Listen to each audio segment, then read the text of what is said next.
જય સ્વામિનારાયણ વિદ્યાર્થી મિત્રો, ધોરણ 8 વિષય ગુજરાતી. ગયા લેક્ચરમાં આપણે કાવ્યની શરૂઆત કરી હતી. કાવ્યનું નામ છે ધોળીએ માર્ગ. કવિ પરિચય લીધો અને કાવ્યમાં આપણે આગળ વાત કરી કે ભાઈ કેવું જીવન જીવવું જોઈએ, શું કરવું જોઈએ જીવનમાં, ઈશ્વરનો ભરોસો રાખવાની વાત કરી હતી. એમાં એક વાક્ય કવિનું જોયું હતું કે ભાઈ ઉપરવાળી બેંક બેઠી છે, આ પણ એ માલમ માલ, આજનું ખાણું આજ આપે ને કાલની વાતો કાલ. બીજી વાત કરી હતી કે ભાઈ ધૂળીએ માર્ગ ચાલો, કે ભાઈ ધૂળીએ માર્ગ કંઈક મળે જો આપણા જેવો સાથ, સુખ દુઃખોની વાર્તા કહેતા બાથમાં ભીડી બાથ. આની અંદર જીવનનો એક સત્ય આધ્યાત્મિક આપણા ધર્મ, આપણા શાસ્ત્રો જે કહે છે એની વાત કરી છે કે ભાઈ જીવન કેવું હોવું જોઈએ, ધોળિયા માર્ગ જેવું, સીધું સાદું જીવન. સુખ સંપત્તિ ભૌતિક સુવિધાઓ છે એ તો નાશવંત છે. એ સુવિધાઓ મેળવાથી તમને શરીરને સુખ મળશે પણ તમારો આત્મા સુખી થશે નહીં. ઉદાહરણ આપ્યું હતું આપણે કે ભાઈ એક્સપ્રેસ હાઈવે ઉપર તમે જતા હો અને તમને કંઈક તકલીફ થાય, સુખ સુવિધાવાળો રસ્તો હોય ને તમને કંઈક પ્રોબ્લેમ થાય ચાલતા ચાલતા, તો કોઈ તમારો સાથ સહકાર આપવા માટે તમને જોશે નહીં. લોકો ઓવરટેક કરીને જતા રહેશે આગળ. હરીફાઈવાળું જીવન છે આ. શહેર અને ગામડાના જીવનની વાત કરીએ છીએ કે ભાઈ શહેરનું જીવન કેવું છે, સુખ સુવિધાઓ સમૃદ્ધિ છે પણ કોઈને એકબીજા સાથે મળવાનો સમય નથી, કોઈને એકનું સુખ દુઃખ પૂછવાનો સમય નથી. લોકો આગળ ને આગળ વધવા માટે હરીફાઈમાં એક વ્યક્તિ બીજા વ્યક્તિને પછાડવા જતો હોય છે. જ્યારે ગામડાનું જીવન સીધું સાદું છે, એમાં કોઈ હરીફાઈ નથી.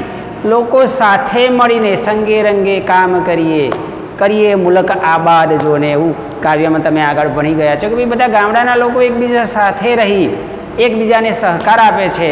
ધોળિયા માર્ગ જેવું જીવન હોવું જોઈએ કે ભાઈ ધોળિયો માર્ગ હોય, રેતીવાળો માર્ગ રસ્તો હોય, એમાં શાંતિથી તમે જતા હોવ અને સાથે કોઈ બીજો વ્યક્તિ જતો હોય તો તમે એકબીજાની સાથે સુખ દુઃખોની વાર્તા કહેતા બાથમાં ભીડી ભાઈ, એકબીજાની સુખ દુઃખની વાતો થતી હોય છે અને વાતો કરતાં કરતાં તમારો રસ્તો પસાર થાય છે, તમને કશી ખબર પડતી નથી.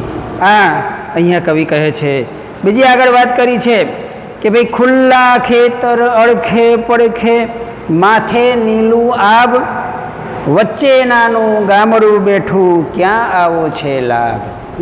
સરસ મજાના લાભ, કેવો લાભ લેવાની વાત કરી છે, કેવો ફાયદો કે ભાઈ ગામડાના જીવનની વાત કરી છે. ખુલ્લા ખેતર અળખે પડખે, માથે નીલું આબ, અળખે પડખે આ શબ્દનો અર્થ થાય આજુબાજુ, અને માથે એટલે ઉપર નીલો વર્ણનું આકાશ હોય. સરસ મજાનું વર્ણન કર્યું છે કે ભાઈ ચારે બાજુ અડખે પડખે ખુલ્લા ખેતરો હોય, ઠંડો મધુર પવન આવતો હોય, સરસ મજાના પંખીઓના ટહુકા હોય, અને માથે એટલે કે ઉપર નીલું આકાશ,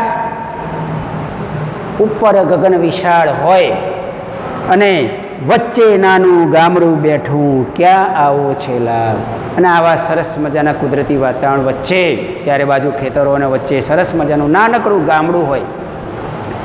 આવા ગામડામાં જીવન જીવવાનો, જીવન વ્યતીત કરવાનો લાભ કોઈ નસીબદારને જ મળે એવું કહે છે. અત્યારની જે શહેરો તરફ દોટ મૂકવાની જે સંસ્કૃતિ છે એના માટે કવિ અહીંયા કહે છે કે લોકો ગામડાઓ છોડે છે, ગામડા છોડી અને શહેર તરફ પલાયન થતા લોકો જોવા મળે છે. ગામડાનું પોતાનું જે જીવન છે એ પોતાનું જીવન છે અને શહેરનું જીવન ઉછીનું છે, બીજાનું છે. શહેરમાં રહેતા લોકો મોટાભાગે બીજા માટે કામ કરતા હોય છે, નોકરી કરતા હોય છે, લોકો માટે કામ કરતા હોય છે. સવારે દોટ મૂકે એ સાંજે થાક્યા પકા આવે ને ખાઈ પીને સૂઈ જાય છે. જ્યારે ગામડામાં પોતાની મરજીથી જીવન જીવવાનું હોય છે, પોતાની ઈચ્છા પ્રમાણે જવાનું, પોતાની ઈચ્છા પ્રમાણે રહેવાની વાત કરી છે. આવું જીવન જીવવાનો લાભ ક્યાંથી હોય એવી વાત કરે છે. એટલે ગ્રામ્ય જીવનની વાત કરી અત્યારે હાલના સમયમાં તમે જુઓ કે ભાઈ આ મહામારી કોરોના વાયરસને કારણે લોકો શહેરો છોડીને ગામડામાં જતા થયા છે. હવે લોકોને પોતાના વતનનું, પોતાના ગામનું, પોતાના ગામડાના ઘરની વેલ્યુ, એનું મૂલ્ય શું છે એ હવે સમજણ પડી ગઈ છે અને ધીમે ધીમે ધીમે લોકો ગ્રામ્ય સંસ્કૃતિ તરફ વળવા લાગ્યા છે. આગળની જે પંક્તિ છે એમાં વાત કરી છે, સોનાની તો સાંકળી ગલી હેતુ ગણતું હેત.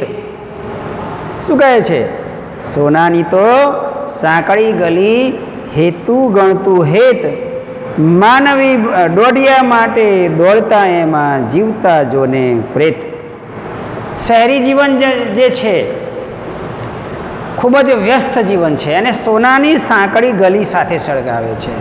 સોનાની, સોનું કશા કામમાં ના આવે, ફક્ત શણગાર માટે આવે. શરીરમાં જીવ હોય, આપણા શરીરમાં આત્મા હોય ત્યાં સુધી સોનાના દાગીના આપણને ફાવે, શોભે. તમારા શરીરમાંથી આત્મા નહીં હોય ત્યારે તમારા શરીર ઉપર હજારો તોલા સોનું હશે તોય શરીર સજીવન થવાનું નથી. શહેરની સંસ્કૃતિ સોના જેવી છે. શું કહ્યું છે કે ભાઈ સોનાની તો સાંકળી ગલી હેતુ ગણતું હેત. હેતુ, હેતુ એટલે કોઈ પ્રયોજન અને હેત એટલે વાલ. હેત શબ્દનો અર્થ થાય હેતુ અને હેત. હેતુ એટલે પ્રયોજન, કોઈ સ્વાર્થ હોય, અને હેત એટલે વાલ. તમારી પાસે લોકો આવશે ખરા, તમારી સાથે કોઈ વાત કરવા માગશે, તમને મળવા આવશે, તો એના માટે એનો કંઈક હેતુ હશે, એનો કોઈક સ્વાર્થ હશે. એમને એમ કોઈ તમને મળવા આવતું નથી. હવે સોનાની તો સાંકળી ગલી હેતુ ગણતું હેત. સ્વાર્થી માણસો હોય, આપણે એવી કોઈ નિંદા નથી કરતા, શહેરમાં પણ ઘણા સારા લોકો હોય છે, પણ એનું જીવન, જનજીવન એવું થઈ ગયું છે કે ભાઈ માણસનો સ્વભાવ બદલાઈ જાય છે.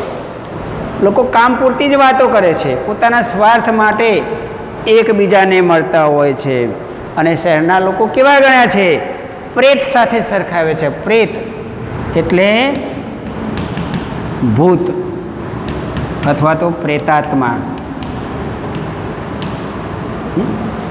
શહેરના લોકો કેવા છે? દોઢિયા માટે દોડતા એમાં જીવતા જોને પ્રેત. દોઢિયા એટલે પૈસા, દોઢિયા એટલે પૈસા. કે ભાઈ શહેરના લોકો પૈસા પાછળ ગાંડા છે. એ લોકો જીવતા છે, સજીવ છે, એમનામાં જીવ છે, પણ એ પ્રેત સમાન છે, ભૂત સમાન છે, એવું કવિ કહે છે. કે ભાઈ સવાર પડે છે ને નોકરી ધંધે જતા રહે છે, ફટાફટ ખાવું પીવું નાસ્તો કરીને, ખાધું ના ખાધું કરીને ટિફિનનો ડબ્બો લઈને નીકળી ગયા. તે આખો દિવસ ગધા મજૂરી કરી અને સાંજ પડે એટલે પાછા ઘેર થાક્યા પાક્યા આવે ને ખાધું પીધું ના ખાધું કરીને પાછા સૂઈ જાય. પોતાના બાળકો, પરિવાર સાથે એમને વાત કરવાનો પણ સમય નથી. કારણ કે એટલી બધી હરીફાઈ છે અત્યારે સામાજિક જીવનમાં કે પૈસા કમાવો, બસ ધન એકઠું કરો, દોઢિયા રૂપિયા પાછળ પડે છે. કોઈ ઘેર મહેમાન આવ્યો હોય, કોઈ આવ્યું હોય વડીલ, તો એની પાસે બેસવાનો સમય નથી રહેતો, કારણ કે નોકરી હોય, ધંધો હોય, એવો મિટિંગનું આયોજન કરેલું હોય, એપોઇન્ટમેન્ટ લઈ લીધી હોય, એને મળવું જરૂરી જ છે. એટલે મહેમાન આવ્યા હોય તો કહેશે બેસો તમે, સાંજે ચા પાણી કરીને આપણે મળીશું, ના મળાય તો પછી ફરીથી મળીશું. જ્યારે ગામડામાં તો માણસો કોઈ મહેમાન ગતિ આવશે તો શું કરશે? ખેતરે જવાનું બંધ કરી દે છે. ઘેર આવ્યા છે મહેમાન તો એમની જોડે બેસી અને સુખ દુઃખની વાતો કરે છે. જ્યારે શહેરના લોકોને જીવતા જોને પ્રેત તરીકે ઓળખાવ્યા છે. માનવી ભાડી અમથું અમથું આપણું ફોરે વાલ, નોટ ને સિક્કા નાખ નદીમાં ધોળીએ માર્ગ ચાલ.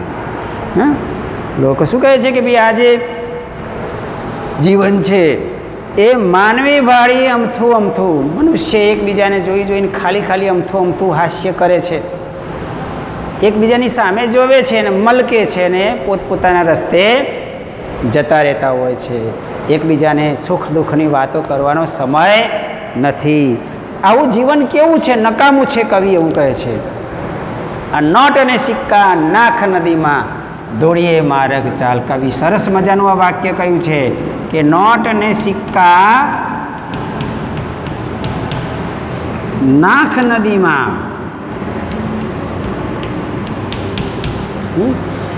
નોટ અને સિક્કા નાખ નદીમાં દોડીએ માર્ગ ચાલ. સરસ મજાનું આ વાક્ય છે. આપણને દોડીએ માર્ગ ચાલ. જીવન જીવવાનો સાચો મર્મ આ છે કે આ બધી જે વિટંબળાઓ છે, આ બધી જે મોહ માયા, આ બધું મૂકી દે, નદીમાં નાખ. એટલે નદીમાં નાખવું એટલે કે ભાઈ આ બધી જંજાળ છે, એ જંજાળ છોડી દો અને દોડીએ માર્ગ ચાલ. જીવનનો સાદો સાચું જીવન. આપણા જે મહાન વ્યક્તિઓ થઈ ગયા એમણે બધું છોડી દીધું. રવિશંકર મહારાજ પાઠ ભણેલા છે, એમણે પણ આ બધું છોડી દીધું હતું. સાદું જીવન જીવવાની વાત કરી. જેટલી જરૂરિયાતો ઓછી હશે તમારું એટલું જીવન તમારું સરળ બનશે, અને જેટલી જરૂરિયાતો વધારે હશે એટલું તમારું જીવન અનેક મુશ્કેલીઓથી ભરેલું હશે. એટલે આ બધી નોટ અને સિક્કા, આ બધું સંપત્તિ, ધન, આ બધું કશું જોડે આવવાનું નથી. તમે એકલા જ આવ્યા હતા અને એકલા જ જવાના છો. કંઈ લઈને આવ્યા હતા નહીં અને કશું લઈને જવાના નથી. એટલે આ બધું આ જીવનની જંજાળ મૂકી અને સીધું સાદું જીવન જીવી અને પોતાનું જીવન વ્યતીત કર, એવું અહીંયા કહે છે. છેલ્લી પંક્તિઓ જે છે, નોટ અને સિક્કા નાખ નદીમાં દોડીએ માર્ગ ચાલ. અને આગળની જે પંક્તિઓ હતી એ પણ એવી જ છે કે ઉપરવાળી બેંક બેઠી છે આપણી માલમ માલ, આજનું ખાણું આજ આપે ને કાલની વાતો કાલ. ઈશ્વર ઉપર શ્રદ્ધા રાખો. એવી કોઈ વસ્તુ છે કે જે આપણી સુરક્ષા કરે છે, એવું તત્વ છે. વિજ્ઞાન પ્રમાણમાં લાગ્યું છે કે ભાઈ આવી ઈશ્વરી શક્તિનો વિશ્વાસ રાખી. કવિ એનો મતલબ એવું નથી કહેતા કે ભાઈ કશું નહીં કરવું, પરિશ્રમ ના કરવો, મહેનત ના કરવી. મહેનત અને પરિશ્રમ તો કરવી જ, પણ આપણને જીવનમાં ઉપયોગી છે એવી જીવન જરૂરિયાતની ચીજ વસ્તુઓ, એવું જીવન જીવો. આપણને ઈશ્વરે જેવું જીવન જીવવા માટેનું કહ્યું છે એવું સાદું, સીધું સાદું અને સદ્ભાવનાવાળું જીવન જીવવાની અહીંયા કવિ વાત કરે છે. સુંદર મજાનું કાવ્ય છે. અને આ કાવ્યની અંદર કવિએ આપણા મનુષ્ય જીવનના જે મૂલ્યો છે કે ભાઈ મનુષ્ય વચ્ચેની પ્રેમની લાગણી હોય, એ પ્રેમની લાગણી, મનુષ્યનું જીવન કેવું હોવું જોઈએ, સ્વમાનભેર જીવન જીવો, આ બધી વાતો અહીંયા આપણને સમજાવવામાં આવી છે. આ કાવ્યના શબ્દાર્થ આગળ પણ લખાયેલા હતા પાર્ટ 1માં, અને આ પાર્ટ 2માં પણ જે શબ્દાર્થ લખ્યા છે એ શબ્દાર્થ તમારે ગુજરાતીની નોટમાં લખવાના. અને સુંદર મજાનું આ કાવ્ય છે, કંઠસ્થ કરવાનું, મોઢે કરવાનું. ઘણા વિદ્યાર્થીઓ આગળ પણ એક કાવ્ય હતું એ મોઢે કરેલું નથી. કાવ્ય મોઢે કર્યા પછી મોઢે ગાઈ એનું રેકોર્ડિંગ કરી અને તમે વોટ્સએપ કરી શકો છો. પાઠના અભ્યાસ અને સ્વાધ્યાય સુંદર અક્ષરે લખી અને એ અભ્યાસ સ્વાધ્યાય પણ વોટ્સએપમાં મૂકી અને ગૃહ કાર્ય બતાવવાનું છે. દરેક વિદ્યાર્થીએ સ્વાધ્યાય અભ્યાસ લખવું, ઘરમાં રહેવું અને આનંદથી જીવન જીવવું. જય સ્વામિનારાયણ.